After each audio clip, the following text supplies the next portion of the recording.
The massive research vessel Horizon drifted silently through the dark expanse of space, its sleek metallic hull reflecting pinpricks of distant starlight. Jun-Ho Park stood motionless at the primary observation deck, his fingers lightly touching the transparent quantum glass that separated him from the infinite void outside. A soft beep from his communication device broke the silence. Yuna Kim, the lead xenobiologist, approached with a datapad clutched tightly in her hand. Her eyes were wide with a mixture of excitement and nervous anticipation. "They're coming," she whispered. Jun-Ho understood immediately. After 3 years of careful communication attempts, first contact with the alien species was moments away. The Proxima Beta mission had been humanity's most ambitious diplomatic venture in decades. The ship's communication systems began to pulse with strange, rhythmic signals. Unlike previous attempts, these transmissions were deliberate, structured, and unmistakably intelligent. Jun-Ho watched as complex holographic representations of mathematical equations and spatial coordinates began dancing across the central display. "It's a mathematical greeting," Yuna muttered, her fingers rapidly interpreting the incoming data. "They're establishing a communication protocol using prime number sequences." Jun-Ho nodded. The aliens were testing humanity's intellectual capacity, ensuring they were dealing with a species capable of complex reasoning. Suddenly, a massive energy signature appeared on the long-range scanners. A ship unlike any human design materialized near the horizon. Its structure seemed to shimmer and shift, as if constructed from living metal that breathed and pulsed with an internal rhythm. The alien representative materialized in the communication chamber through a process that seemed more like quantum transformation than traditional transportation. Hara stood before them, a being of extraordinary presence. Her body was humanoid but distinctly alien, silvery skin that seemed to change texture with each movement, eyes that reflected multiple spectral colors, and a posture that suggested both incredible strength and refined grace. She wore no traditional clothing, but instead appeared to be wrapped in what looked like living energy patterns. "Greetings, humans of Earth," she spoke. Her voice was melodic, each word precisely pronounced but carrying an otherworldly resonance. Jun-Ho stepped forward, his heart racing. Years of training had prepared him for this moment, but nothing could truly prepare someone for actual first contact. "We welcome you," he responded using the carefully prepared diplomatic protocols. Hera's gaze swept across the room, analyzing every detail. Her eyes lingered on Jun-Ho, seeming to read something beyond his physical appearance, as if perceiving layers of human potential, invisible to normal perception. "Your species intrigues us," she said. "You communicate through multiple complex systems: verbal language, mathematical logic, emotional expression. Most species we've encountered are limited to single communication methods." Yuna stepped forward, her scientific curiosity overwhelming her initial nervousness. "And your species?" she asked. A smile, or something resembling a smile, crossed Hera's otherworldly features. "We are different. Much different." The next few hours became a delicate dance of information exchange. Mathematical theorems were shared, cultural context was explored, and fundamental understanding was carefully constructed between two entirely different civilizations. Jun-Ho watched, fascinated. He noticed how Hera seemed particularly interested in human emotional responses, in the way humans could make intuitive leaps that pure logic might not predict. As the initial contact session concluded, Hera made a statement that would later be remembered as a pivotal moment in human history. "Humans are not what we expected," she said. "You are far more complex than our initial assessment suggested." Outside the observation window, stars continued their silent, eternal dance. But something had changed. Humanity was no longer alone in the universe, and the journey of understanding had only just begun. Jun-Ho realized he was witnessing a moment that would be remembered for generations, the first true conversation between humanity and an alien civilization. A new chapter in human history was being written, one mathematical equation and emotional revelation at a time. The research station on Proxima Beta's moon was a marvel of human engineering, a complex network of interconnected modules designed to withstand extreme environmental challenges. Junho found himself assigned to a critical mission with Hara, a mission that would test the limits of human-alien cooperation. Their objective was simple: repair a damaged communication relay, crucial for maintaining contact between the research station and Earth. What seemed like a straightforward technical task would become something far more profound. Midway through their repair work, a sudden solar radiation surge triggered an emergency lockdown. The small maintenance compartment sealed itself, trapping Junho and Hara in a space barely larger than a standard shipping container. Communication with the outside world became impossible. "We have approximately 6 hours of oxygen," Hara calculated, her voice calm and analytical. Junho checked the emergency systems. The radiation shield was partially compromised, making external rescue impossible. They would need to work together to survive. As hours passed, the initial tension began to fade. Junho discovered that Hara's understanding of technology went far beyond human comprehension. She could perceive electromagnetic waves, understand complex system interactions in ways that seemed almost magical to human perception. "Your species adapts differently," Hara observed, watching Junho improvise a repair using limited tools. "Where our technology relies on precise calculations, humans create solutions through creativity." To pass the time and conserve oxygen, they began sharing stories. Junho learned that Hara's civilization viewed emotions as a form of complex data, something to be analyzed and understood, rather than experienced. Her people considered emotional responses a type of information processing. "Emotions are not weakness," Junho explained. "They are a survival mechanism. They help us make decisions when pure logic fails." Hara seemed genuinely intrigued. She began asking detailed questions about human emotional responses, about love, fear, hope, concepts that her civilization struggled to comprehend. An unexpected problem emerged with the oxygen recycling system. The damage from the radiation surge was more severe than initial diagnostics suggested. Oxygen levels began dropping faster than anticipated. Junho realized they needed an unconventional solution. Using parts from his personal communication device and a few components from Hara's advanced toolkit, he began designing a makeshift oxygen regeneration system. Hara watched, fascinated. Her species would have calculated the impossibility of such a repair. Junho was creating a solution that defied traditional scientific understanding. "This should not work," she said, observing his improvised repair. "But it might," Junho responded with a slight smile. As oxygen levels continued to drop, their collaboration became more intense. Hara's advanced understanding of molecular systems, combined with Junho's creative problem-solving, created something unexpected. They were no longer just two different species working together. They were becoming a unified problem-solving unit. With minutes to spare, the improvised system came online. Oxygen levels stabilized. They had survived through a combination of alien technology and human creativity. "Fascinating," Hera said, her voice carrying a tone that was almost, though not quite, excitement. When rescue teams finally reached them, they found Junho and Hara deep in discussion, seemingly unaware of the dramatic circumstances they had just survived. The repair was complete. The communication relay was functional, but something more significant had happened. A bridge had been formed between two entirely different ways of understanding the universe. Junho realized that this unexpected connection was more than just a successful mission. It was a moment of true understanding between two intelligent species, a glimpse into a future where differences could become strengths. As they emerged from the maintenance compartment, both Junho and Hara knew something had changed.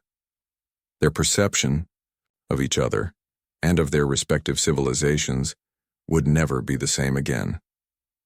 The diplomatic shuttle carried Hara away from human space, its sleek design cutting through the silent darkness like a silver blade. Junho watched from the observation deck, his reflection ghosting against the thick quantum glass. Official protocols demanded separation. The complex diplomatic agreements between humans and Hara's civilization required minimal direct contact to prevent potential cultural contamination. But something felt different this time.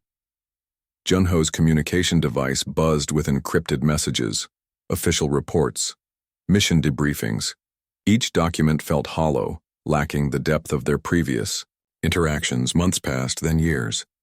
He continued his space exploration missions, mapping distant star systems and collecting scientific data. But something had changed within him. The missions felt mechanical, routine, lacking the spark of creativity and wonder he had experienced. During those intense moments with Hara, his colleagues noticed the difference. Yuna Kim, who had been part of the original First Contact team, watched him carefully. She understood something profound had occurred during that unexpected mission.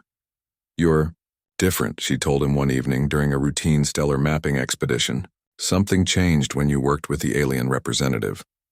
Junho didn't respond immediately.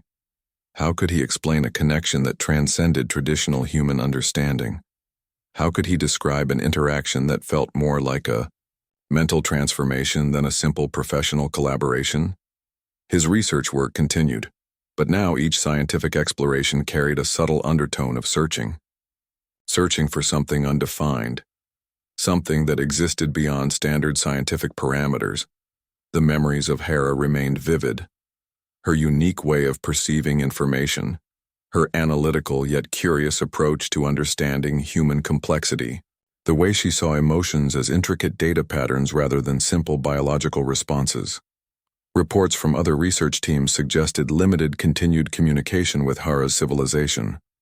Minimal diplomatic exchanges, carefully controlled information transfers, but nothing like their original intense interaction. Junho began documenting his experiences, creating detailed scientific papers about cross-species communication. His work became recognized in scientific circles, not just for its technical precision, but for its profound philosophical implications. Interspecies communication is not just about language translation, one of his published papers stated. It's about creating shared understanding beyond biological and cultural limitations. Late at night during long space voyages, he would review the encrypted communication logs from their original mission. Each review revealed new layers of complexity, new understanding. His personal quarters became a subtle museum of their interaction. Mathematical equations they had jointly solved, sketches of communication protocols, fragments of their shared discoveries. The universe seemed larger and smaller simultaneously. Larger because of the infinite possibilities of intelligent life, smaller because of the profound connections that could exist between different species. Junho realized he was no longer just a space explorer. He had become something more, a bridge between different ways of understanding existence. Years continued to pass. Space missions became more complex. Human technology advanced. But the memory of those moments with Hara remained constant, a beacon of potential, of something greater than individual scientific achievements. He never considered it a romantic connection.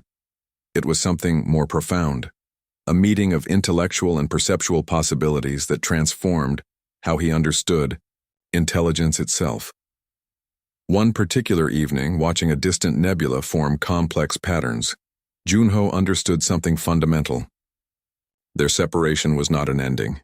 It was a continuation of a conversation that had only just begun. The universe, with its infinite complexity, was waiting. And somewhere, across vast distances, he knew Hara was continuing her own exploration, carrying with her the memories of their unexpected connection. The deep space research vessel Horizon 7 drifted quietly through the asteroid belt near Jupiter's outer regions. Junho sat in the command chair, reviewing standard stellar mapping data when something unusual appeared on the long-range scanners. An energy signature unlike any standard human or known alien configuration began to pulse rhythmically. The ship's advanced computer system struggled to categorize the incoming signal. "This is impossible," muttered the ship's technical officer, a veteran of numerous deep space missions.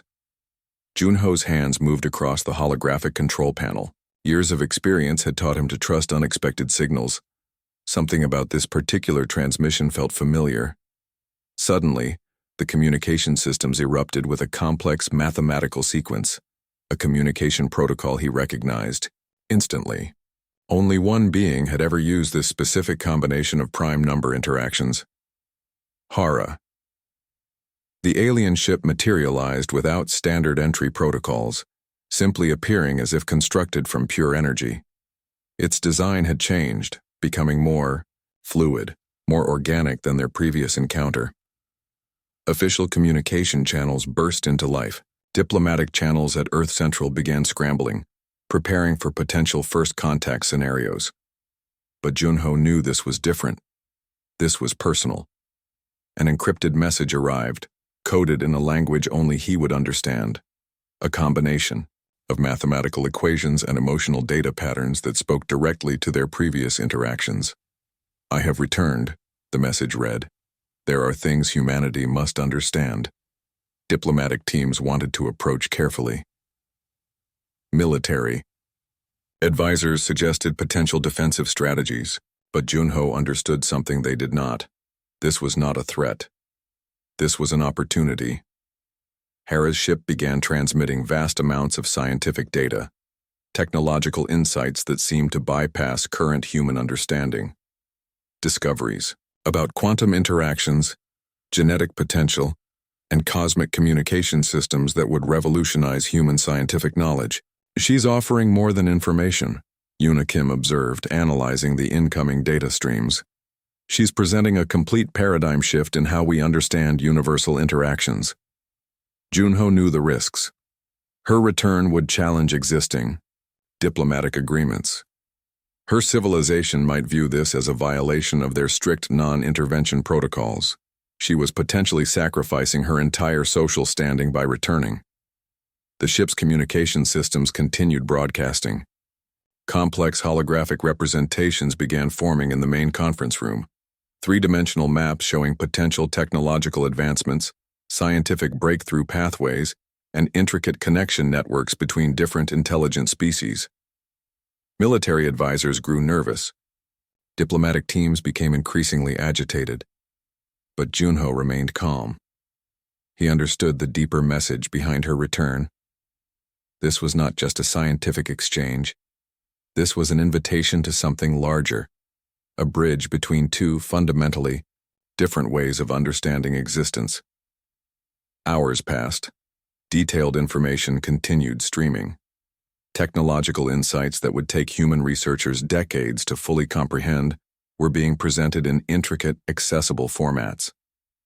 "Why now?" Junho whispered, studying the transmissions. As if responding to his unspoken question, another encrypted message arrived. Not in standard communication formats, but in a highly personalized code that only he would understand. "Some connections transcend time and space," the message read. "Some discoveries are meant to be shared." The implications were profound. Hara had not just returned with scientific information. She had returned with a fundamental challenge to how humans perceived their place in the universal ecosystem. Junho realized they stood at a critical moment. This was more than a diplomatic encounter. This was a potential transformation of human understanding. The universe, with its infinite complexity, had just become significantly more interesting, and Hara had returned to ensure humanity was ready to understand. The United Earth Council chamber fell silent when Hera entered. Her presence transformed the sterile diplomatic space, creating an atmosphere of anticipation and subtle electricity. Junho stood nearby, serving as the primary communication bridge between human authorities and the alien representative. Years of preparation had led to this moment, a potential revolution in interspecies understanding. "Your civilization stands at a critical point," Hera announced, her voice carrying a strange melodic quality that seemed to resonate beyond normal sound frequencies. "The information I bring will fundamentally change human potential." Her presentation began with complex holographic displays showing advanced technological concepts, quantum communication systems that could connect intelligent species across galactic distances, genetic modification techniques that could eliminate numerous human diseases, energy generation methods that would solve global environmental challenges. Some Council members looked suspicious. Others appeared overwhelmed. Military representatives watched with a mixture of fear and fascination.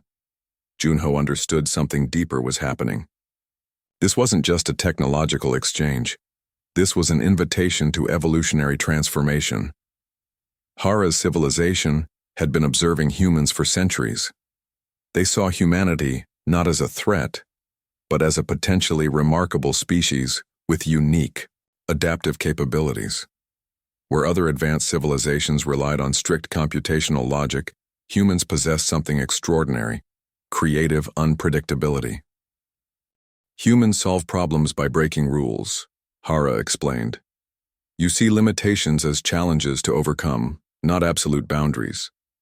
The council members listened, their traditional diplomatic protocols slowly dissolving under the weight of her revelations.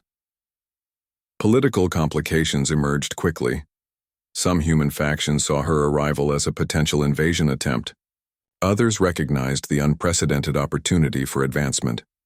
Junho became the critical negotiator, using his deep understanding of both human emotions and Hara's analytical approach. He translated not just language, but entire conceptual frameworks. We are offering a partnership, Hara clarified, not a conquest. The technological insights she shared were breathtaking. Communication systems that could interpret emotional states across species, medical technologies that could regenerate human cellular structures, energy generation methods that could transform planetary ecosystems. But the most profound offering was something less tangible: a new way of perceiving universal connectivity. Hara showed how intelligent species were not isolated units, but part of a complex interconnected cosmic network. Humanity was being invited to join a galactic community of knowledge exchange. Junho watched the transformation happening in real time. Traditional human boundaries of understanding were expanding, dissolving, reforming into something more complex and beautiful. We choose to see your potential, Hera told the council, not your current limitations. Her presence challenged every existing human paradigm. She represented a civilization that saw emotional intelligence as a sophisticated data processing system, not a weakness. The negotiations continued for weeks. Complex legal frameworks were constructed. Technological exchange protocols were carefully designed. But something more significant was happening beneath the surface. Humanity was growing up, moving from an isolated planetary civilization to a potential galactic participant. Junho realized he had become more than a diplomat. He was a bridge between two fundamentally different ways of understanding existence. As discussions concluded, Hara made a final statement that would be remembered throughout human history. Your diversity is your strength, she said. Your ability to imagine impossible things makes you unique in the universe. The United Earth Council voted overwhelmingly to accept the partnership. A new chapter in human history had begun. Outside, the council chamber's stars continued their silent dance. But something had changed. Humanity was no longer alone, and the journey of understanding had only just begun. Junho looked at Hara, understanding that some connections transcend species, language, and even the vast distances of space. The universe had just become significantly more interesting.